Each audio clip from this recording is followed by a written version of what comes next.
Alors bonjour à toutes et tous. Je m'appelle Julien Jadot, je travaille pour le CEPRI, le Centre européen de prévention du risque innovation. Et avant de vous parler un petit peu des mécanismes de la perception du risque et de l'adaptation comportementale, je voudrais prendre juste une minute pour présenter le CEPRI. Je ne suis pas sûr que tout le monde le connaisse dans la salle. Le Centre européen de prévention du risque innovation, c'est une association de collectivités territoriales. On a aujourd'hui une centaine de membres répartis sur toute la France. On travaille à trois niveaux principaux. Le premier, c'est de faire le lien entre les collectivités et l'État et de porter la voix des collectivités quand c'est nécessaire. Également de constituer un centre d'expertise en travaillant sur des thématiques innovantes. Et puis un troisième niveau qui est d'aider les collectivités à mieux appréhender le risque d'inondation dans leur gestion de leur territoire au jour le jour. Alors, concernant ces mécanismes de perception du risque et d'adaptation comportementale, une des premières questions qu'on peut se poser, c'est pourquoi est-ce qu'on informe et qu'est-ce qu'on a comme objectif quand on fait de la sensibilisation pour les populations. Aujourd'hui, en France, les principaux efforts de sensibilisation sont investis à travers les dispositifs qui nous ont été présentés en début de matinée par M. Faye.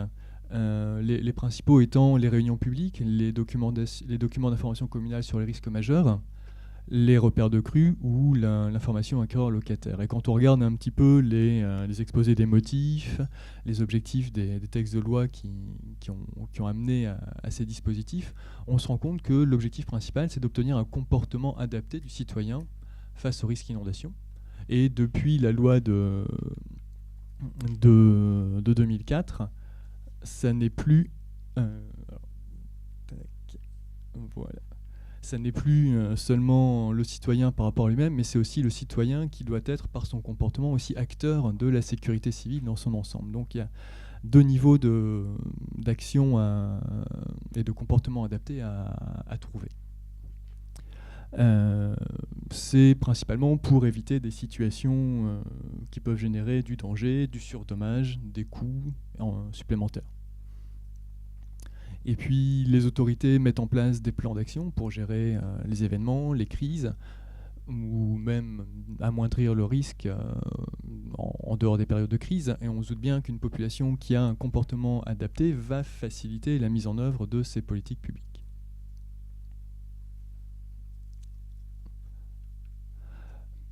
Quand on regarde quand on recherche l'adaptation des comportements, on se rend compte que c'est un processus plutôt complexe qui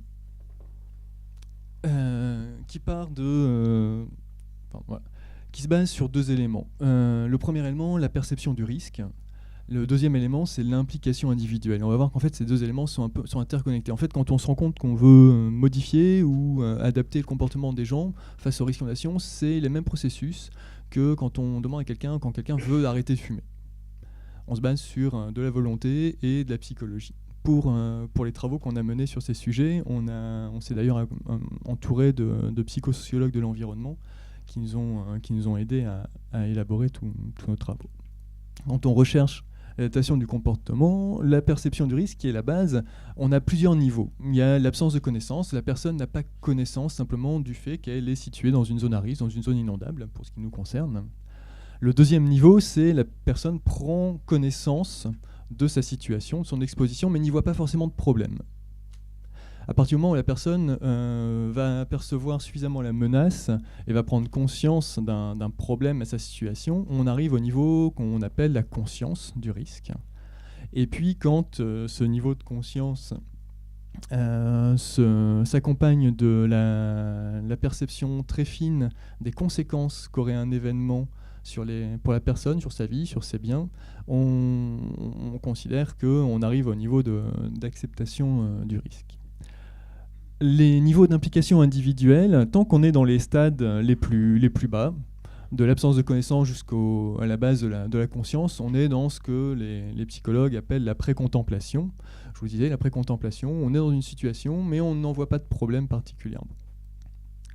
Quand on passe conscience-acceptation, on peut passer au niveau de la contemplation. La contemplation, c'est je regarde ma situation, j'y vois un problème. Si cette perception du problème est suffisamment forte, on peut passer au stade de préparation, c'est-à-dire qu'on va mettre en œuvre dans son esprit des plans pour sortir de la situation inconfortable, avec en général l'idée de les mettre en œuvre dans les 6 mois qui viennent. Et puis enfin, on a la mise en œuvre des actions, et puis ces actions, c'est comme quand on arrête de fumer, il y a une rechute possible. Pour le risque inondation, c'est pareil, il suffit qu'on déménage et on change de zone, et puis on oublie tout ce qu'on avait mis en œuvre avant. Il y a la question ensuite de la maintenance de ces comportements adaptés. Alors, sur ce processus, il y a aussi des voies de garage. Les voies de garage, c'est des voies, comme elle l'indique, où les gens sortent du processus, et on peut avoir l'absence d'acquisition de connaissances, simplement, l'information ne parvient pas aux gens. Il peut y avoir un rejet du risque. Quand les gens ont l'impression que le risque est trop important pour eux, ça se ferme, les gens se ferment et rejettent complètement l'idée du risque parce que c'est trop dérangeant pour eux. On peut aussi avoir un optimisme irréaliste, ou c'est aussi une autre manière de rejeter le risque. Les gens se disent non, ça n'arrivera pas, c'est pas possible. Ou bien on a encore une dernière voie de garage qui est j'ai tellement confiance dans les autorités que je considère qu'elles vont tout faire et qu'elles sont tellement fortes qu'il ne va rien m'arriver. C'est une autre porte de sortie. Sur ce processus, il y a plusieurs éléments qui viennent jouer. On a par exemple la nature du risque. On est beaucoup plus enclin à accepter un risque auquel on fait face quotidiennement et qui nous apporte un bénéfice.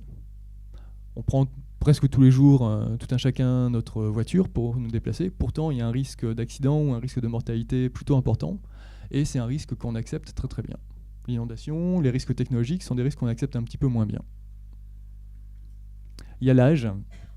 Selon les endroits et selon les tranches d'âge, ça peut être soit les personnes âgées qui sont les plus enclines à prendre en compte le risque inondation, soit on s'est rendu compte aussi que les tranches d'âge 20, 40, 45 ans, qui correspondent aux tranches d'âge, en général des foyers où il y a encore des enfants présents dans les foyers, sont aussi assez attentifs à ce risque.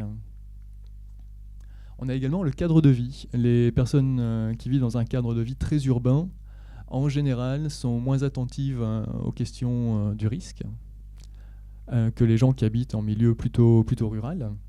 La culture du territoire aussi peut jouer. Le fait de sentir une appartenance à un groupe peut aider les gens à mieux prendre en compte les risques. C'est notamment au niveau du Rhône. Des études ont montré que les gens, dans certains endroits, sentaient une culture rhodanienne très forte et qu'en général, parmi ces groupes-là, les gens avaient plutôt tendance à adapter leurs habitations, leurs comportements par rapport aux allées et venues du Rhône. Il y a également la relation avec les pouvoirs publics qu'on a vu un petit peu avec les voies de garage, mais pour que l'information donnée par les pouvoirs publics puisse avoir un impact, il faut que leur crédibilité soit jugée importante. Et à contrario, quand on a une trop grande confiance dans la capacité de gestion des pouvoirs publics, on a moins tendance à mettre en œuvre des actions à son échelle individuelle. Il y a la norme sociale. Alors en France, c'est quelque chose qui n'est pas très développé par rapport au risque, mais en Australie, aux États-Unis, on a des choses beaucoup plus développées. En gros, pour prendre une image un peu triviale, l'idée de travailler sur la norme sociale, c'est de rendre aussi sexy que d'acheter une paire de Nike quand on est dans la cour d'une école, que de mettre en place des actions, des mesures de réduction de la vulnérabilité sur son logement quand on habite en zone inondable. Il y a l'expérience. Il y a même certains auteurs, certains chercheurs qui considèrent que l'expérience est la seule chose qui peut vraiment amener les gens à prendre conscience du risque et à adapter leur comportement. Tout le monde n'est pas d'accord là-dessus, mais il faut bien penser que l'expérience, elle a un double tranchant. Parce que la plupart des gens qui ont vécu un événement d'inondation n'imaginent pas qu'un autre type d'inondation soit possible et surtout qu'une autre ampleur d'inondation plus importante soit possible. Donc effectivement, les gens qui ont vécu une inondation en général ont une bonne connaissance, une bonne conscience non seulement des risques, mais en plus des choses à faire face à ce risque, mais sont un peu pris dans une espèce de carcan qui les empêche d'envisager des actions à mettre en œuvre pour un risque plus important. Et puis il y a évidemment toutes les actions de communication, et c'est un peu un des moyens qui est aux mains des pouvoirs publics pour intervenir sur le risque. Alors, l'adaptation des comportements, on peut le voir peut-être comme une sorte de Graal, effectivement un petit peu complexe à atteindre, mais il ne faut pas négliger des paliers qui sont des éléments intermédiaires, des paliers intermédiaires qui sont également intéressants à viser et à atteindre pour la population. Alors, quand on regarde une population dans son ensemble, tout le monde n'est pas réceptif de la même manière, évidemment, aux éléments de risque d'inondation. Alors je suis désolé, j'ai repris un schéma dont les éléments sont écrits en anglais. Vous avez en échelle horizontale la propension d'une population, des gens qui constituent la population, à agir, en l'occurrence face à un risque. Plus on est vers la gauche, plus cette propension est importante, plus on est vers la droite, moins elle l'est. Et puis vous avez une espèce de limace qui est représentée là, qui représente la proportion des gens. On se rend compte qu'on a quelques personnes qui sont très innovantes et des gens qui ont une tendance naturelle à s'adapter très rapidement. Ce n'est pas la majorité. À l'opposé, on a ce qui pourrait être considéré comme des traînards ou des sceptiques persistants. Pareil, ils constituent une petite proportion de la population. Et puis la très forte majorité de notre population, on a une majorité qu'on pourrait dire précoce et une majorité qu'on pourrait appeler tardive. Et c'est un peu là que pourrait être le cœur de la cible de la communication de masse. Tac. Ouais. Si on ajoute un deuxième axe, on se retrouve là avec des gens aussi qui vont d'un côté qu'on pourra plutôt considérer comme des gestionnaires du risque à leur échelle, et d'un autre côté des gens qui vont avoir un déni du risque, qui vont refuser de le regarder en face. Par rapport à comment est-ce qu'on peut mesurer ça au sein d'une population, on me dirait, nous on a fait une étude sur Orléans et Arles. Là c'est un graphique qui représente la trentaine de personnes auprès de qui on a fait des entretiens assez poussés à Arles, des entretiens qui duraient en moyenne 1 heure. On a eu des entretiens qui duraient jusqu'à 2 heures, 2 heures et demie, qui nous ont permis de regarder un petit peu quels étaient les positionnements de la population par rapport à leur connaissance du risque et à leur niveau d'adaptation des comportements. Ici, on voit bien qu'on a une très forte majorité, plus de la moitié de notre population qui est en connaissance partielle. On a quelques personnes qui sont en absence de connaissance, une personne en connaissance erronée, et puis on a 2 personnes en connaissance, 4 personnes en conscience, 3 personnes en acceptation, qui sont les stades où sont les plus hauts de la perception du risque. Ça correspond assez bien à on va dire nos innovants et nos early adopters, pour ceux qui ont la perception du risque la plus élevée, et puis pour les gens qui ont la perception du risque la plus faible, à notre majorité globale. On les a aussi rangés, si je peux me permettre de parler comme ça des gens, dans les stades d'action. Vous vous souvenez, le stade de pré-contemplation, celui où on voit même pas de problème à la situation, c'est là qu'on a notre très grosse majorité. On a 22 personnes sur 30 à Arles. Alors Arles, pour la petite histoire, il y a eu une inondation assez importante en 2003, donc un événement encore relativement récent dans les mémoires. Et malgré ça, on a des gens qui sont plutôt en pré-contemplation. Et puis après, on a 4 personnes qui sont en contemplation. C'est un stade un peu transitoire. 2 personnes en action, 2 personnes en maintenance. Encore une fois, on retrouve là assez bien les proportions générales de notre schéma et de notre population globale. Ce qui nous amène à nous dire, mais comment est-ce qu'on peut communiquer auprès de cette population pour les amener à changer, à adapter leur comportement. On peut faire des choses assez différentes en fonction de la propension des gens à agir. Pour ceux qui ont une propension plus forte à agir, on peut plutôt faire ce qu'on appelle du community development en anglais. C'est essayer de les rendre acteurs, non seulement pour eux, mais ils le sont déjà pour eux, mais aussi pour leur environnement. Ça peut se faire en leur donnant un petit complément d'information, mais aussi en leur donnant des moyens. On peut passer par le tissu associatif, par exemple. Ensuite, on va aller en décroissant par rapport à l'intérêt des personnes pour le sujet. On peut aussi faire de l'éducation au sujet en parlant des comportements. On peut faire de la sensibilisation globale, mais là on est encore dans les tranches de notre population qui sont les plus intéressées naturellement par le sujet. Pour toucher la forte majorité, on va plutôt avoir tendance à utiliser le marketing social, c'est de la pub, hein, qui fonctionne mieux. Et puis, il y a toute une partie de la population qu'on ne touchera que par de la communication d'urgence, qui seront sensibles seulement quand ils verront l'eau à la porte de chez eux. Voilà. Ce qui nous amène à nous poser la question, quand on veut mettre en place des actions de communication, c'est quelle ambition on doit donner à nos actions en termes de cibles, de population, de nombre, et puis de type d'action qu'on va mettre en œuvre. Et je vous propose de continuer en regardant un petit peu quelques questionnements qu'on peut avoir par rapport à une action de sensibilisation, pour voir un petit peu ce qu'on peut en espérer en termes de résultats.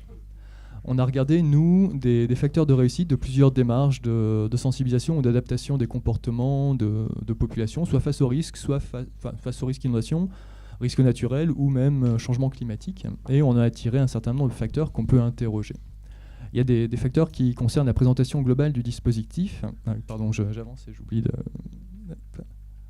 Voilà. Concernant la présentation globale du dispositif, on peut se poser la question, est-ce que mon dispositif il a un caractère volontaire ou imposé ? Sachant que si on est sur une base volontaire, les gens vont avoir plus naturellement une attitude qui va leur permettre de s'impliquer. Alors que si c'est quelque chose d'imposé, ça peut parfois être mal reçu. En termes de dispositifs volontaires, on peut prendre par exemple les réunions publiques, où les gens reçoivent l'information de la réunion publique, ils y vont ou ils y vont pas. C'est leur choix. L'information acquéreur-locataire, par contre, c'est un dispositif que tout un chacun est censé recevoir. Il est imposé. Est-ce qu'on va aller faire une démarche individualisée, plutôt qualitative, ou est-ce qu'on va s'adresser à l'ensemble d'une population avec une démarche de masse ? Vous vous doutez bien que la nature de l'information qu'on peut donner dans ce genre de type de démarche est différente. La sensibilisation en groupe, de manière collective ou individuelle, on s'est rendu compte que parfois, avoir des petits groupes, 15-20 personnes, ça peut générer une émulation qui permet d'atteindre de meilleurs résultats que quand on fait de la masse ou quand on fait vraiment de l'individuel. Est-ce qu'on va plutôt cibler des dispositifs simples et faciles à mettre en œuvre qu'on peut mettre en œuvre directement sur notre territoire aujourd'hui, ou bien est-ce qu'on va plutôt retarder un peu la mise en œuvre du dispositif, mais prendre quelque chose de plus complexe, de plus élaboré ? Il y a peut-être des équilibres à trouver sur ces choses-là. En point de vue de stratégie de la démarche, on a retenu qu'un seul critère, qui était la création d'un environnement favorable à l'adaptation de comportements adaptés. Manière très simple, si vous proposez aux gens de faire de l'adaptation de leur logement, vous arrivez à les convaincre qu'ils vont contacter leurs artisans, et les artisans vont se dire « Ah oui, non, mais ça, moi, je ne sais pas faire », ça va s'arrêter là. La création de l'environnement favorable, ça peut être de passer en même temps par la formation des artisans. Il peut y avoir des principes méthodologiques généraux, ça peut être l'accompagnement du public de la communication. Vous savez bien qu'un accompagnement après ou pendant et après l'action de communication va faciliter l'implication individuelle. Sur les principes généraux de la communication, une communication qui est centrée sur l'individu, c'est-à-dire le problème, le risque et les conséquences du risque à son échelle, en gros l'échelle du foyer, de l'habitation. Ça va avoir un impact beaucoup plus important que quand on lui parle de quelque chose qui se passe à l'échelle du quartier, de la commune, ou encore pire, du département. Et puis, il faut en général proposer des solutions aux gens, pas des solutions, des choses, il faut leur parler de choses sur lesquelles ils peuvent avoir la main, et leur proposer des solutions qui sont vraiment, qu'on peut vraiment mettre en œuvre à leur échelle. Souvent, l'utilisation de personnes ressources de la communauté, c'est un plus. C'est des gens qui ont parfois plus de crédibilité que même monsieur le maire ou les ingénieurs, les techniciens, les sachants. Et il y a un côté sur le fait de rendre la communication constante. Les actions ponctuelles de communication, ça peut attirer à un moment donné l'œil, l'attention sur le sujet, mais ce n'est pas ce qui va permettre aux gens de vraiment apprendre des choses et petit à petit aller vers l'adaptation des comportements. Il y a besoin de quelque chose de très constant dans la durée sur ce point-là. Quelques principes pédagogiques et d'animation. Quelque chose qui est très simple, c'est la pédagogie de l'image, mais une image que les gens peuvent comprendre. C'est important, ça marque. Quand on regarde la cartographie PPR qui est souvent qui est annexée à l'IAL, quand on a demandé aux gens ce qu'ils en pensaient, ils nous ont dit mais ça, qui comprend ça, simplement. Après, on peut aller vers d'autres types de principes pédagogiques. Le fait de permettre aux gens, par la confrontation à d'autres personnes, d'acquérir de la connaissance et de valider, d'invalider leurs propres idées, c'est assez intéressant. Et puis il y a aussi la pédagogie réflexive qui leur permet d'avoir une réflexion, on va dire, à tête reposée chez eux, qui permet aussi d'améliorer les choses. C'est un petit peu plus complexe à mettre en œuvre dans la plupart des dispositifs de communication. Et puis il y a les messages, c'est très simple, mais des messages éducatifs et expliqués et des informations individualisées sur le risque pour la personne, sur les solutions, sont des choses qui sont en général assez efficaces. Donc en conclusion, en fait, j'ai surtout des questions. C'est quels objectifs se donner en termes de résultats, pour quelle population cible, avec quels outils, et puis sur quel timing, dans quelle durée, mettre en œuvre nos actions de communication sur le risque inondation. Bonjour à tous, Jean-Pierre Maljean, maire adjoint de Neuilly-sur-Marne. Les derniers événements nous ont permis de tester réellement disons, la mesure de la communication et de l'information de la population. Je crois que ce qui est dommage, et là je rejoins le premier intervenant de tout à l'heure, en disant que tout est fait en amont, mais pas grand-chose en aval. Donc on s'est retrouvé, il a fallu avoir les pieds dans l'eau pour avoir un début d'intervention. Je dois dire que la communication, effectivement, tout ce que vous avez dit, ce qui a été dit là, est analysé, parce qu'il ne s'agit pas de mettre toute une commune en effervescence, de la mettre en alerte, mais uniquement les gens concernés. Et je crois qu'ils sont friands d'informations. Parce que quand ça leur arrive, c'est comme si le ciel leur tombait sur la tête. Alors je crois que j'ai jamais vu sur les bords de Marne, en dehors des jours où il y a du soleil, autant de monde venir regarder la Marne monter jusqu'où elle allait s'arrêter. Bon, il y a des mesures qui ont été prises au niveau départemental. Bon, certaines étaient du domaine préventif. Je crois que ce qui était important, c'est expliquer à la population qui est concernée pourquoi il faut prendre des mesures de précaution, parce qu'on ne sait pas. Les pavillons qui sont en bordure et inondables, prévenir la population que leur cuisine aménagée en sous-sol, ils peuvent tirer un trait dessus. Leur donner des points de regroupement au niveau des véhicules, au niveau de certains matériels. Nous avons un centre équestre. Il fallait prévoir éventuellement son évacuation. Et quand on sait que lorsque vous avez 40 chevaux sur un site, c'est pas facile à évacuer. Et donc il a fallu qu'on recherche nous aussi un certain nombre de partenaires. Et les propriétaires, les adhérents du centre équestre s'inquiétaient aussi. Bon, je crois que l'information, c'est quelque chose d'important. Il faut la cibler.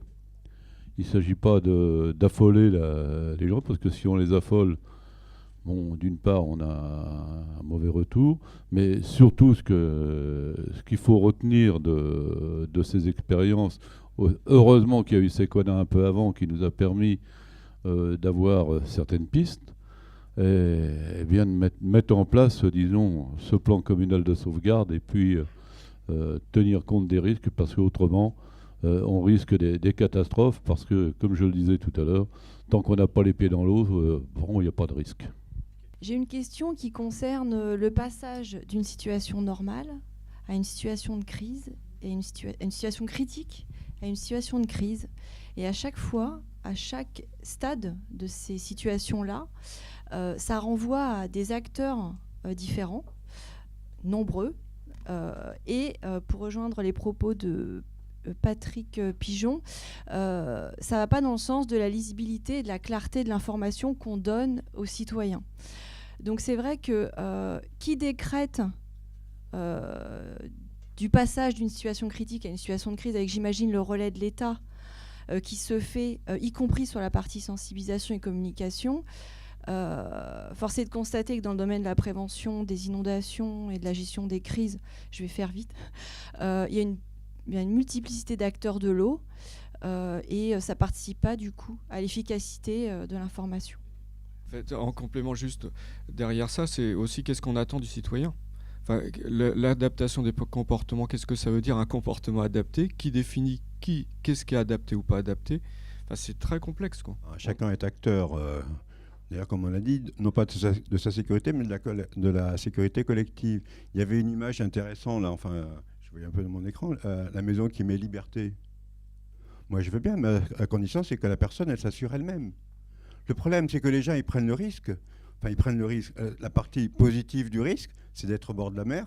Mais par contre, la partie, si j'ai des dommages, bah, c'est pour ma pomme aussi. Hein. Ça, non, on partage entre tout le monde. Donc c'est ça notre difficulté, si vous voulez.